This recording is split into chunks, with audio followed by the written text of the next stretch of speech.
सभी प्यारे बच्चों को मेरा नमस्कार। आपका अपना यूट्यूब चैनल LK मीना पे सभी का स्वागत है। तो प्यारे बच्चों, आज की वर्कशीट हमारी शिक्षा निदेशालय की तरफ से दी जाने वाली कार्यपत्र संख्या 88 और विषय हमारा सामाजिक विज्ञान और ये कक्षा 9 की वर्कशीट है। यहाँ पे सभी बच्चे अपना नाम लिखें, यहाँ पे अपने कक्षा अध्यापक का नाम लिखेंगे। आज की तारीख हमारी 25/2/2021 और दिन हमारा है बेटा गुरुवार का। तो प्यारे बच्चों, आज की वर्कशीट में हम पढ़ने और समझने वाले हैं पार्ट 3 की चुनावी राजनीति।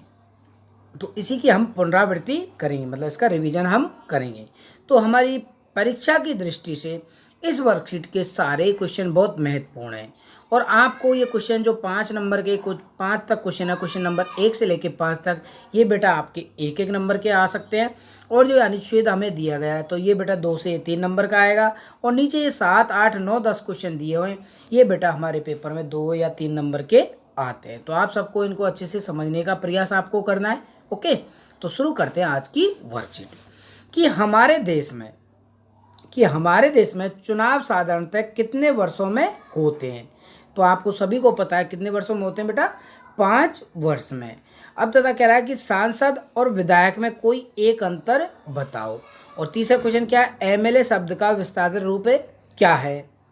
ठीक है ना। तो आप सभी ने यहाँ पे पढ़ा होगा कि मेंबर ऑफ लेजिस्लेटिव असेंबली, तो जिसे हम विधायक कहते हैं। तो इसका आंसर तो हमें पता है देखते ही। और सांसद और विधायक में क्या अंतर है, तो चलिए करते हैं इसका आंसर लिखित रूप में।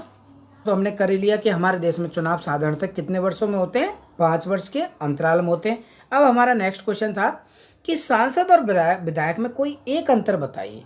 तो बेटा, सांसद का चुनाव केंद्रीय विधायिका संसद के लिए किया जाता है, जबकि विधायक का चुनाव राज्य विधायिका के लिए किया जाता है। तो आप समझ गए होंगे कि सांसद का चुनाव तो बेटा क्या कि केंद्रीय विधायक मतलब सेंटर के लिए किया जाता है, और जबकि विधायिका मतलब राज्य के लिए किया जाता है। ये सभी राज्यों में अलग अलग होता है। ओके स्टूडेंट, अब हमारा नेक्स्ट क्वेश्चन तीसरा कि MLA शब्द का विस्तारित रूप क्या है। तो ये भी हमने कर लिया था कि मेंबर ऑफ लेजिस्लेटिव असेंबली, जिसे हम विधायक कहते हैं। ओके स्टूडेंट, अब हमारा नेक्स्ट क्वेश्चन है फोर्थ हमारा नेक्स्ट क्वेश्चन कि लोकतंत्र में चुनावों की जरूरत क्यों होती है। एक लोकतांत्रिक देश में कोई भी निर्णय लेने में सभी नागरिक प्रत्यक्ष रूप से भाग नहीं ले सकते, अतः लोग अपने प्रतिनिधियों को चुनते हैं, इसलिए चुनाव की आवश्यकता पड़ती है।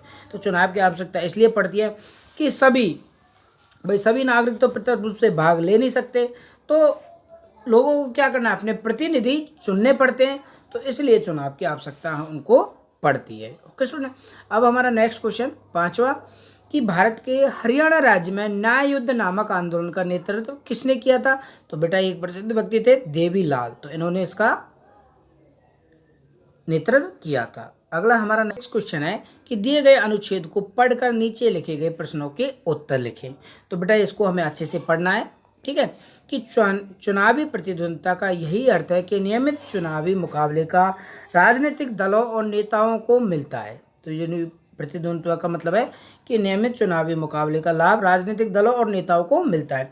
वे जानते हैं अगर उन्हें लोगों की इच्छा के अनुसार मुद्दों को नहीं उठाया तो उनकी मुद्दों को अगर उठाए, लोगों की जो भी ज़रूरत है उसको अगर मुद्दा उठाया तो उनकी लोकप्रियता बढ़ेगी और अगले चुनाव में उनकी जीत की संभावना भी क्या होगी बेटा, बढ़ेगी। यदि वे अपने काम काज से मतदाताओं को संतुष्ट करने में असफल रहते तो वो अगला चुनाव नहीं जीत सकते। पहला क्वेश्चन है इसमें, नियमित चुनावी मुकाबले का क्या लाभ है, और यदि जनता राजनीतिक दलों के काम से असंतुष्ट नहीं होती तो उसका चुनाव परिणाम पे क्या प्रभाव पड़ेगा, उनको चुनेगी नहीं। ठीक है, तो चलिए करते हैं इनका आंसर। पहला क्वेश्चन, तो उसका आंसर हम लिखेंगे कि नियमित चुनावी मुकाबले का क्या लाभ है। नियमित चुनावी मुकाबले के कारण नेता तथा दल जनता के हित में कार्य करने वाले का प्रयास करते हैं कि जो नेता नागड़े होते हैं और जो दल होते हैं तो ये क्या करते हैं, जनता के हित में मतलब इनका कार्य करने का प्रयास करते हैं, अन्यथा उन्हें जनता के द्वारा क्या कर दिया था, 5 साल में बदल दिया जाता है। ओके स्टूडेंट, अब हमारा नेक्स्ट क्वेश्चन है कि यदि जनता राजनीतिक दलों के काम से संतुष्ट नहीं होती तो उनका चुनाव परिणाम पे क्या प्रभाव पड़ सकता है। तो बेटा वो क्या करेगी, अगर जनता संतुष्ट नहीं होती है तो अगले चुनाव में क्या करेगी, राजनीतिक दल की उसे बदल ही देगी। जैसे कभी कांग्रेस तो कभी भाजपा तो कभी आप सरकार मतलब आम आदमी पार्टी। तो आपने देखा ही है कि पिछले कई सालों से दिल्ली में कांग्रेस थी, अब आम आदमी पार्टी है, तो वो यहाँ पे शासन कर रही है। तो जनता अगर किसी राजनीतिक दल के कार्यों से संतुष्ट नहीं होती है तो उसका बदलाव कर देती है। चुनाव में मतदाता कई तरीकों से चुनाव करते हैं। कथन के समर्थन में कोई 3 उदाहरण लिखिए कि चुनाव में मतदाता कई तरीकों से भाई अपने मतदाता का चुनाव करते हैं। तो वो क्या करते हैं, उम्मीदवार की योग्यता के आधार पर वो कितना पढ़ा लिखा है, और हमारा इसमें कि उम्मीदवार की विचारधारा कैसी है लोगों के प्रति, तो उसका भी वो देखते हैं कि, और उम्मीदवार की लोकप्रियता के आधार पर भाई कितना लोग उसे पसंद करते हैं, कितना नहीं। उम्मीदवार दल द्वारा पिछले 5 वर्षों में किए गए कार्य के आधार पर। तो ये कई तरीके हैं तो जिनका वो चुनाव करती है, उनको ध्यान में रखते हैं और उनको वो वोट देती है।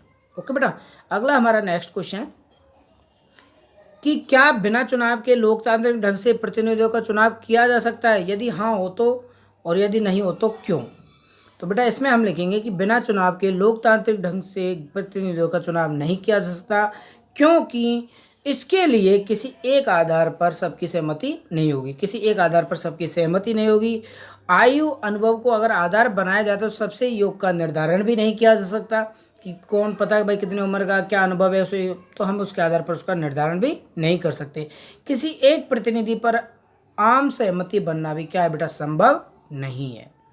तो इसलिए ये जो ये एक्टिविटी है ये की जाती है, चुनाव की एक्टिविटी की जाती है। ओके स्टूडेंट, तो इतना हम इन पॉइंटों को लिखेंगे। अगला हमारा नेक्स्ट क्वेश्चन कि चुनावों को लोकतांत्रिक बनाने वाले आधार कौन कौन से हैं। तो बेटा इसको लोकतांत्रिक आधार बनाने वाले देखो, चुनाव स्वतंत्र तथा निष्पक्ष होने चाहिए, चुनाव नियमित अंतराल पर होने चाहिए, 5 वर्ष का जो फिक्स टाइम दिया हुआ है, ठीक है ना बेटा, और सबको एक समान वोट डालने का अधिकार मिलना चाहिए, और जनता के सामने चुनने के लिए विकल्प उपलब्ध होने चाहिए कि ये कि नहीं एक का ही समर्थन हो, कि जनता के सामने कम से कम 2 या 3 तो विकल्प होने चाहिए जिसमें वो चुन सके कि कौन अच्छा है, कौन कैसी विचारधारा है, क्या योग्यता है। तो इसलिए लोकतांत्रिक बनाने का ये 4 पॉइंट है, तो इनसे लोकतांत्रिक आधार एक बनता है चुनावी पार्टी के लिए। ओके बेटा, अगला हमारा नेक्स्ट क्वेश्चन कि आपके अनुसार राजनीतिक दलों के चुनाव लड़ने से समाज को क्या क्या लाभ होते हैं। तो चलिए करते हैं इसका आंसर। इसका आंसर में हम लिखेंगे बेटा कि राजनीतिक दल चुनाव जीतने के लिए जनता के हित में बेहतर कार्य करने का प्रयास करते हैं और जनता के सामने चुनाव में विकल्प उपलब्ध होते हैं। ओके स्टूडेंट, कि भाई कौन सा नेता हमारा कैसा है, कैसी उसकी विचारधारा है, कैसे वो लोगों की बातों को मानते हैं और उनका कार्य को, जो जनता के मांग के मुद्दे हैं उनको सामने रखता है। चुनाव के द्वारा जनता अच्छे कार्य न करने वाले क्या करती है, दलों को बदल देती है और दूसरे दल को क्या करती है, वो मौका देती है। ठीक है स्टूडेंट, तो जिस प्रकार भाई पहले कांग्रेस थी, अब दिल्ली में कौन राज कर रहा है बेटा, आम आदमी पार्टी शासन कर रही है। तो वो क्या करे, अगर उनके अनुसार अगर वो कार्य नहीं करते तो 5 वर्ष में उनकी सरकार को क्या करती है, जनता उखाड़ फेंकती है, मतलब बदल देती है। तो मैं आशा करता हूँ सभी बच्चों को ये क्वेश्चन अच्छे से समझ में आ गए होंगे। तो दूसरी आशा मेरी है कि आप सबकी पढ़ाई अच्छे से घर पे चल रही होगी, तो आप सब इन क्वेश्चनों को अच्छे से कॉपी में नोट करेंगे और इन्हें बेटा परीक्षा की दृष्टि से आप इन्हें याद भी कर लेंगे, क्योंकि आपके एग्ज़ाम अगले महीने में होने वाली हैं। तो संभव है आप इस वर्कशीट के जो भी क्वेश्चन आंसर आ रहे हैं इनको अच्छे से याद कर लें। ओके स्टूडेंट, तो इस तरह और मेरी वीडियो को लाइक और अधिक से अधिक बच्चों को फॉरवर्ड करें जिनसे उनको भी ये वर्कशीट अच्छे से समझ में आ सके। ओके, तो बाय बाय।